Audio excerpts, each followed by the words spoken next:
Hello दोस्तों, क्या हाल है। तारीख आज 11 अक्टूबर 2023, दिन बुधवार। और आइए बात करते हैं देश भर की तमाम मुख्य बड़ी खबरों पर। देखिए, एक तो आज अंतर्राष्ट्रीय बालिका दिवस है। लैंगिक समानता और लड़कियों के दैनिक जीवन में आने वाली समस्याओं के बीच जागरूकता फैलाने के लिए दुनिया में हर साल 11 अक्टूबर को यह बालिका दिवस मनाया जाता है। और इस मौके पर भारत में ब्रिटेन की उच्चायुक्त बनी श्रेया, जो कि चेन्नई की रहने वाली हैं। और चलिए खबरों में आगे बढ़ते हैं।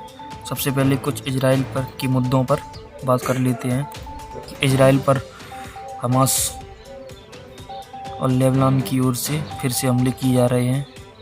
इजराइल ने हमास से लड़ने के लिए यूनिटी गवर्नमेंट बनाई। नेतन्याहू ने मोदी को फ़ोन किया। दोनों प्रधानमंत्रियों के बीच जंग के हालातों पर बात हुई। फिलिस्तीन और इजराइल की जंग के हालातों की जानकारी पीएम मोदी को दी गई और पीएम नरेंद्र मोदी बोले, हर भारतीय इजराइल के साथ है। और बोले, भारत हमेशा इजराइल का साथ देगा, मजबूती से उसके साथ खड़ा है। और वहीं अब हमास हिजबुल्लाह के साथ मिलकर इजराइल पर हमला कर रहा है और इजराइल भी फिर से रॉकेट दाग रहा है जवाबी कार्रवाई में। अमेरिकी राष्ट्रपति जो बाइडन ने कहा, आतंकियों ने नरसंहार किया।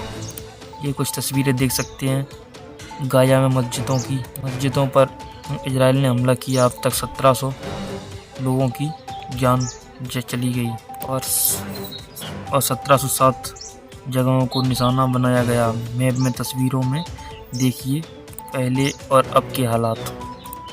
जो इमारतें पहले कितनी सुंदर बनी हुई थी, वो अब पूरी तरह से खाक हो गई हैं। इसी बीच इजरायली सरकार ने चेतावनी दी, कहा अब होगा बड़ा अटैक। 2 मिलियन निवासियों का भोजन, पानी और बिजली बंद। इजराइल ने 48 घंटे में जुटाए 3 लाख सैनिक। इजराइल में पूरे देश में तबाही मचाने के बाद अब मौत से भागते दिखे हमास आतंकी। इसी बीच इजरायली पुलिस ने किस तरह से आतंकियों को खदेड़ा और पीठ दिखाते भागते नजर आ रहे हैं ये हमास के आतंकी। और अभी का लेटेस्ट अपडेट यह है कि इजराइल ने लेबनान पर फिर से दागे 15 रॉकेट। हिजबुल्लाह के 3 ठिकानों पर जवाबी कार्रवाई। इजराइल हमास जंग में अब तक 1730 लोगों की मौत।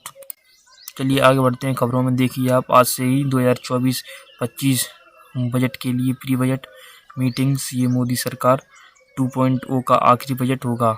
1 फरवरी को पेश होने की उम्मीद, क्योंकि उसके बाद लोकसभा चुनाव आए तो फिर आगे की बजट नई सरकार पेश करेगी।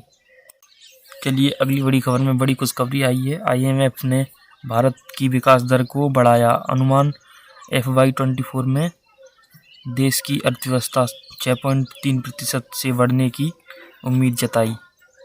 IMF मतलब इंटरनेशनल मॉनेटरी फंड ने भारत की GDP ग्रोथ का अनुमान बढ़ाया। देश की इकोनॉमी 2024 में 6.3% की रेट से बढ़ने की उम्मीद जताई, जो कि सभी भारतीयों के लिए बड़ी अच्छी खबर है।